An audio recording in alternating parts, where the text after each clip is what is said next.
As a leader, you should be reliant on those around you. After all, we're aiming to be humble and humane in addition to being hungry, right? Good leaders communicate expectations clearly and early and have regular check-ins with the team to ensure expectations are being met. Great leaders, though, constantly ask themselves, what can or could I have done to make things smoother, more successful, or to make that easier for my team to execute? Double loop learning, again, a bit modified from your Googling on it, is always circling back to what you did as a leader for both things directly in your control and things seemingly out of your control, and ultimately taking responsibility for all of it.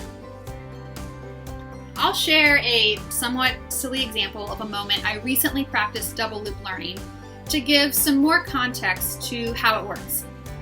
I was sitting at my dining room table working after dinner, and I live in a fairly small house, so the kitchen and dining room table are within feet of each other. Out of nowhere, my puppy freaks out, and a split second later, I hear huge glass crashing noise.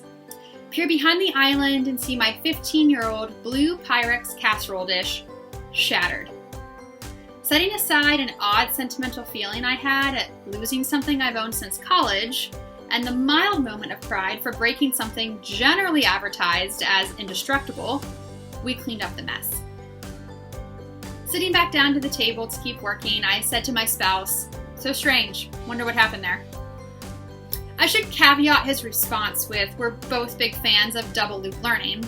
So he said, "I stacked them in there haphazardly, I'm sorry." To which, without much thought, I said, "I noticed them a bit crazy looking earlier and didn't fix it. I'm sorry, I guess we get to pick out a new Pyrex." Well, I admit it's a bit of a silly example. We both practiced double loop learning long enough to look for how we could have individually prevented or bettered a situation. The same practice at looking at your actions or inactions can work for events, meetings, or even everyday interactions you have as a chapter leader. Double loop learning keeps you hungry.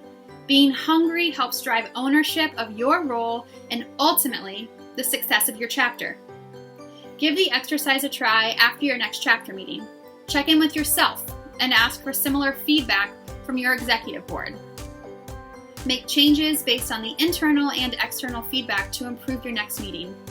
Step and repeat with other aspects of your leadership role, or even when you're cleaning up old Pyrex dishes.